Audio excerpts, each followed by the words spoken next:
Blanca, nosotros pasamos nuevamente al teléfono, estamos en línea con Raúl Ayude, quien es precandidato a consejero escolar por la lista del Frente de Todos. Buen día, Raúl. Joaquín Moral te saluda, ¿cómo estás?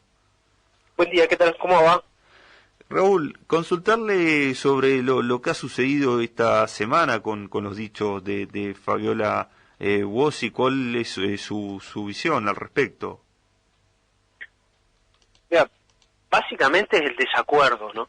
Eh, eh, Juntos, a través de la presidenta del Consejo Escolar y de su candidata a concejal, afirma tres cosas respecto a la educación que son inexactas y que son irresponsables, por decirlo de alguna manera. Lo primero es el tema de que esta es la peor tragedia de la historia de la educación argentina. Lo segundo tiene que ver con el tema de que se rompió las redes de solidaridad que funcionan alrededor de la escuela. Y lo tercero es que está quebrado el sistema educativo. Para nuestro juicio, esas tres afirmaciones son incorrectas, exageradas, dibujadas desde un punto de vista así parcial, por decirlo de alguna manera, que tiene más que ver con la lógica electoral que con la descripción de la realidad. El sistema de solidaridad de las escuelas se vio, o sea, con un gran desafío, y creo que tuvo una gran respuesta por parte del compromiso de las familias, de los docentes, de los alumnos, de auxiliares, de directivos, porque hay una pandemia mundial, se tuvo que suspender la presencialidad para preservar la vida. Pensemos que el pico en marzo arrancan los casos, en octubre está el pico más alto, y recién en diciembre empieza a haber en el mundo vacunas. Y este año ya se arranca con presencialidad con burbujas y una campaña de vacunación de la que podemos estar orgullosos como país, ¿no? Y bueno, y durante todo ese momento se hizo lo imposible para mantener las clases. Se hizo un esfuerzo de parte de los docentes, de las familias. Muchas de las cosas que pasan cotidianamente en el aula fueron trasladadas al living de la casa o al dormitorio de la casa, a través de computadoras, a través de conexión, a través de cuadernillos, a través de un esfuerzo inmenso para tratar de mantener las clases, ¿no? Fuera de la presencialidad. Y bueno, muchas de las familias tuvieron que meterse en esas tareas, pero también los docentes, especialmente el gran porcentaje de docentes son mujeres, tuvieron que asumir esa tarea en su familia y aparte dar clase. Se entregaron bolsones de alimentos para complementar lo que se hizo con la tarjeta alimentaria y con el resto de las ayudas que se dieron, como el IFE, como el ATP, como el aumento de la UH. Y precisamente esos bolsones, la propia Fabiola se sacó muchísimas fotos publicando esa tarea y agradeciendo la solidaridad que había para distribuirlo y que eso le llegue a la familia. Y eso también fue, o sea, el gobierno de la provincia triplicó el monto que se dio en alimentos de esa manera. Entonces, Raúl, entonces, sí. escuchándolo, ¿usted cree que estas declaraciones vienen vienen más atadas a algo electoral que al manejo de la gestión? ¿Esto es lo que usted considera? Exactamente. Y un docente que está en la gestión y que es docente sabe el esfuerzo que hicieron sus compañeros y sus compañeras, sabe el esfuerzo que se hizo en cada una de las escuelas, cada una de las familias. Entonces, no puedes ningunearlo, no puedes decir la peor, o sea, hablar de tragedia educativa. Hace 21 años estábamos marchando en Bahía Blanca para defender la escuela pública del ajuste que se daba en la alianza. Hubo un ministro de Economía que duró 15 días porque propuso un recorte de $300 millones en las universidades. Ese ministro es candidato por Juntos en Capital Federal. López Entonces, Murphy está López haciendo... Murphy, sí. claro. Entonces esas situaciones son las situaciones que vos decís, o sea, dicen, hubo chicos que no se pudieron conectar. Sí, fue realmente un desafío. ¿Qué medidas se tomaron? Ellos, a través de su gestión, dejaron de aplicar el Conectar Igualdad, dejaron de distribuir computadoras, ni tablet distribuyeron. Entonces cuando vos las necesitaste no las tenía la familia. Y la otra medida fue declarar como servicio público el tema de las conexiones de internet y de celular. Y ellos se opusieron como fuerza política. Entonces, marcharon durante toda la pandemia en contra de las vacunas, en contra del aislamiento, por lo económico, por las escuelas. Y en el medio de esa situación, después plantean el tema concreto de decir, o sea, es otra, hay que ser, me parece, un poco más, fuera de que el debate, que lo electoral es un espacio de debate, hay que ser un poco más sincero en ese debate, menos sobreactuado, por decirlo de alguna manera. Buen día. Buen día. Buen día, Raúl. Mauro te saluda. Y consultarte, a ver, bien decías el esfuerzo que se ha hecho, incluso uno en redes sociales veía el tema de los bolsones y que las escuelas han seguido funcionando también como ese colchón de asistencia social que vienen hace un tiempo y esa parte no se perdió. Ahora, más allá del esfuerzo de los docentes, que vos también sos docente y tus colegas y demás, el tener que readaptarse a la tecnología y demás, eso no quita que, ¿vos crees que lo mismo es tener un año y medio clases presencial que clases virtuales? Más allá del esfuerzo tanto de docentes como de alumnos, y más allá de errores de que si se entregaron más o menos notebook, que es cierto lo que bien mencionás, pero más allá de quitar ese esfuerzo humano que han hecho docentes y alumnos, toda la comunidad, ¿crees que lo mismo en cuanto a calidad de la presencialidad que la virtualidad? No, obviamente que no.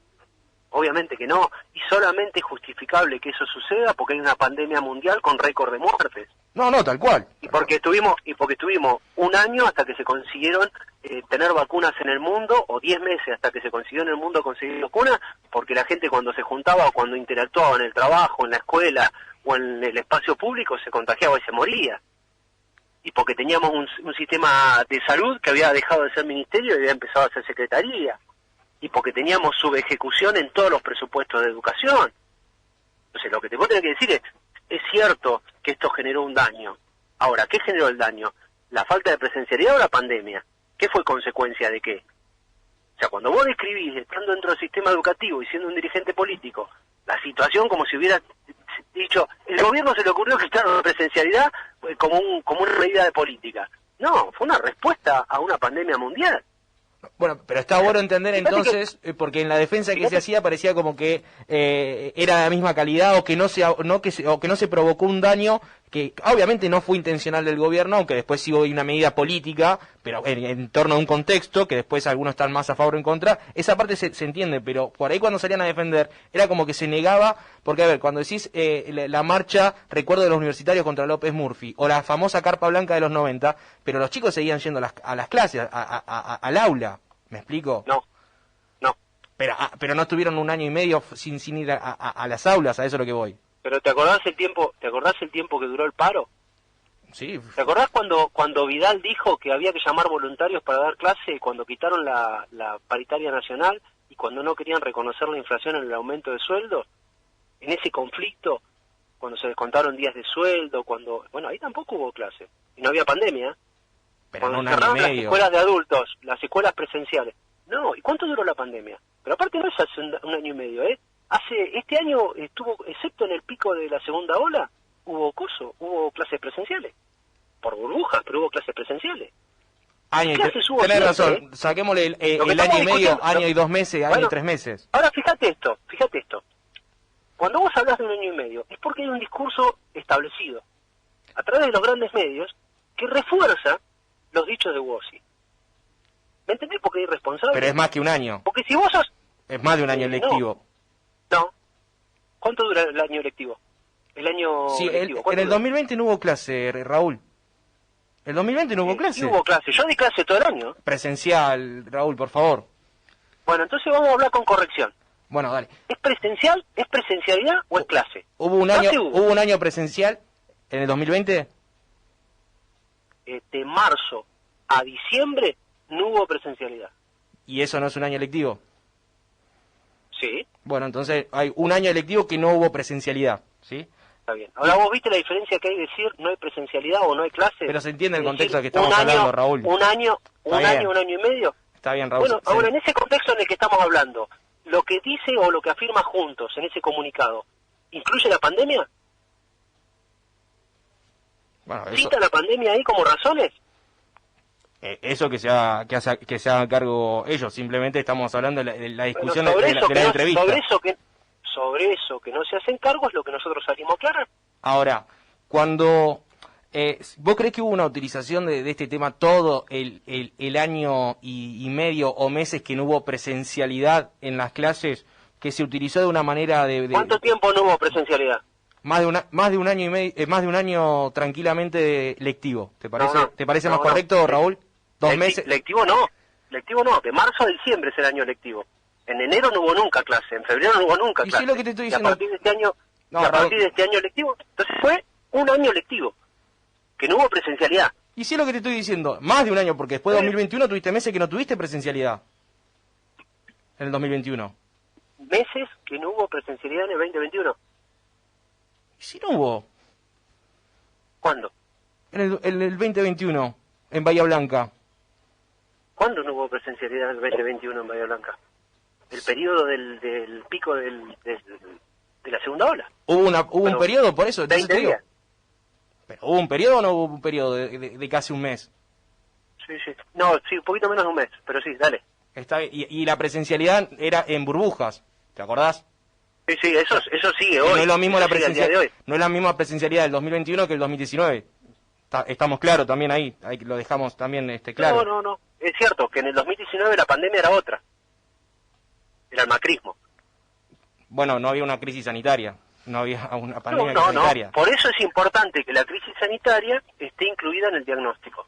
Cuando vos decís la máxima tragedia, cuando vos decís está quebrado el sistema educativo, cuando vos decís quitaron la presencialidad, tenés que entender que hubo una pandemia mundial, que esto sucedió en otros países, que no hubo vacunas hasta diciembre, y que en el momento en el cual empezó a haber vacunas y empezaron a bajar los casos, se retomó la presencialidad como se pudo.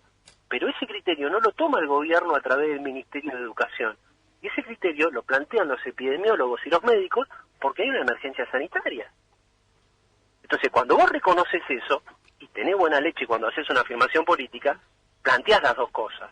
La segunda cosa es decirte, che, mirá, hay que recuperar los contenidos que no se pudieron ver porque no hubo presencialidad. Tenemos que reforzar el proceso educativo. Tenemos que lograr que todos los pibes vuelvan a tener computadora y que tengan acceso a Internet. Tenemos que lograr que haya equipos de orientación escolar para que acompañen los procesos de aprendizaje de esos pibes, como los 36 que se nombraron ahora, que hacía años que se reclamaban. Bien, todo eso estamos de acuerdo. ¿Cómo no vamos a estar de acuerdo con eso? Pero eso no es lo que dice el comunicado de Juntos. El comunicado de Juntos se para en esta cuestión de decir, quitaron la presencialidad como si hubiera sido una decisión política autoritaria que no tenía que ver con la pandemia y que en el fondo no se entendía desde esa lógica. ¿Me entendés? O sea, eso es lo que se critica. Es una decisión política. Porque en otros países epidemiólogos también dijeron lo mismo y otros presidentes han tomado otras decisiones. O sea, es una decisión política que cada uno valora más que prioriza. Otros países, en Europa, por ejemplo, en el 2020 hubo algunas presencialidades con burbuja. Hemos hablado con bahienses en Europa, en España concretamente, que te decían que en el 2020 hubo presencialidad con sistema de burbuja, que era un trastorno, un dolor de cabeza, pues se rompían y demás. Sí. Pero había lo mismo que acá en muchas provincias. Acá en muchas provincias. Estamos hablando de Bahía Blanca. Estamos hablando de Bahía Blanca. Claro, como vos podés hablar, vos no estás hablando de toda España, estás hablando de algunas regiones. Y bueno.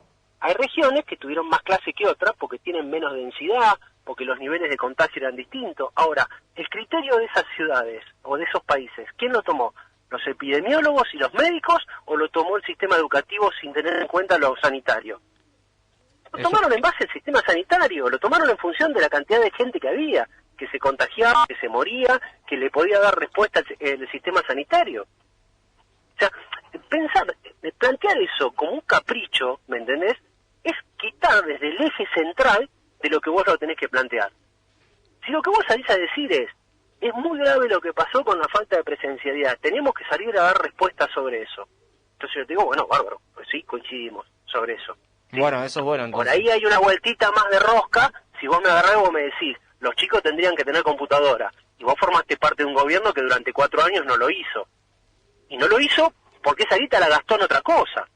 Bueno, pero ahí empezamos a discutir otra cuestión. Esa vuelta de rosca se da en campaña. Claro, esa vuelta de rosca se da porque estás en campaña en la cual los dos, tanto Frente Todos como Juntos, ponen candidatos vinculados al Consejo Escolar, o sea, sabiendo de que la discusión se iba a dar ahí.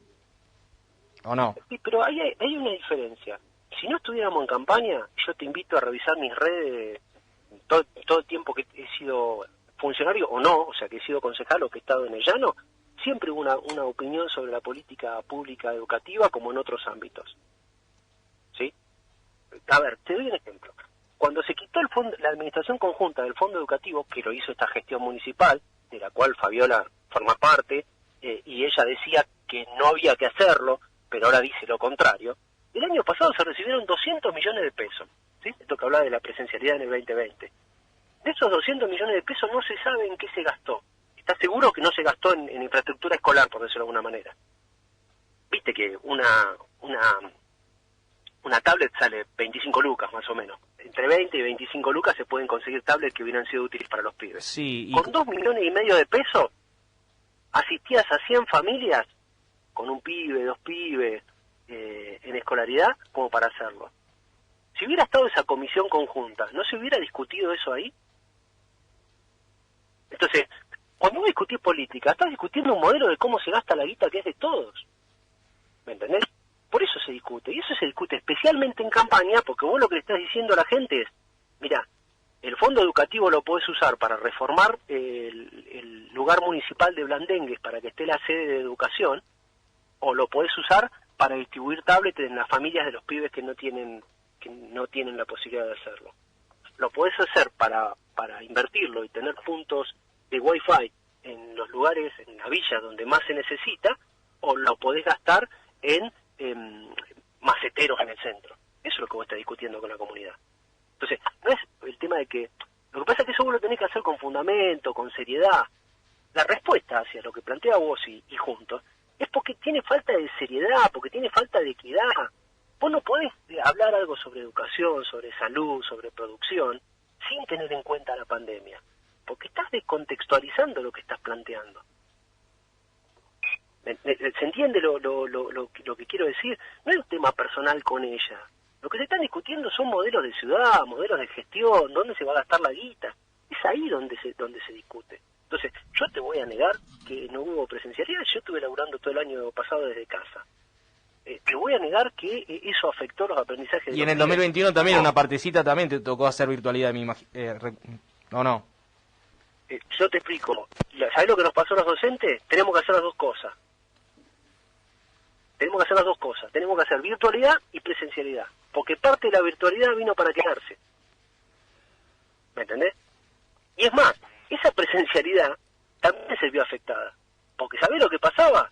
Que los pibes no podían ir porque se contagiaban. Ellos eran contacto estrecho. Entonces estamos... Los docentes no podían ir porque se contagiaban. ¿Qué es lo que hubiera pasado en el 2020 si le daban la presencialidad que reclaman? Entonces, con todos estos problemas que me estás diciendo, estamos ante una tragedia educativa. Tragedia es que asesinen a un docente en la ruta. Tragedia es que mueran 2 trabajadores por la explosión de la escuela que no tiene la infraestructura. Y también que se queden millones de pibes sin ir al colegio o sin tener la posibilidad de conectarse por X motivo, por X gobierno. Pero no vamos, estamos haciendo una tragedia educativa. Lo que me estás comparando me está sacando el juego. Es una tragedia, estás utilizando la palabra tragedia de otra manera, Raúl. Está bien. Y vos estás utilizando la pandemia diciendo X motivo. ¿A vos te parece que la pandemia es X motivo? No, te dije pandemia y la cuestión de las computadoras y las conexiones por X motivo, como el gobierno que mencionaste vos hace 15 minutos. No es X motivo. ¿Vos me entendés que no es X motivo una pandemia? La discusión me parece que... ¿Vos me entendés que murieron más de 100.000 argentinos? Sí. ¿Vos me entendés que murieron millones de personas con un gobierno que tiene que estar... se contagiaban? Con un gobierno que tiene que estar a cargo de justamente de cuidar que no haya pasado eso, de 100.000 fallecidos, más de 100.000, 110.000. Que estamos a números per cápita con Brasil, que es un desastre. No dicho por mí, por el mismo espacio, Raúl. A ver, yo entiendo que vos me estás diciendo que el gobierno no se encargó de evitar que hubiera muertes. No, nunca dije eso. Por eso se tomaron las medidas que se están tomando de la presencialidad, Raúl. Está bien. Por ejemplo, lo de la presencialidad. Es una medida que se evitó para el sistema educativo. Exactamente. Por ejemplo, el de evaluar las vacunas que salían y no quedarse con una marca específica, sino buscar las primeras que salían y las que se podían conseguir. Todas esas medidas se tomaron. O sea, cuando se reforzó el sistema de salud, cuando se generaron el gasto público que se generó para sostener empresas, lugares de laburo, asistencia a los sectores más necesitados, porque para colmo, no es que vos agarrás y decís, bueno, venías en una situación en la cual la gente tenía laburo, estaba en buenas condiciones, o sea, todo eso estaba explotado. Entonces sobre eso te cayó una pandemia y vos tuviste que gestionar las dos cosas. Y Raúl, estamos dentro de los primeros 20 países en vacunar a su población. Raúl, Dentro de esos 20 países vos empezás a meter Europa, Estados Unidos, o sea, países que tienen muchísimo más PBI que nosotros y muchísimo menos deuda externa, ¿no? Raúl, y bueno, le consulto ya para ir cerrando, esto que dicen desde el discurso de Juntos con respecto a la presencialidad, que ya es lo que dicen, lo que dijeron hasta hace poco. ¿Qué pasa? ¿Qué pasó con la presencialidad? ¿Hubo pocos casos? ¿Hubo muchos casos? Ellos dicen que no, que hubo pocos casos, que se podría haber tenido una presencialidad muchísimo antes. ¿Qué es lo que piensa usted al respecto de esto que dice, que yo lo estoy diciendo en otras palabras? A ver, lo que pasa es que es difícil plantear a alguien que sin pandemia chocó todo, que te sugiera que las cosas las podría haber hecho mejor.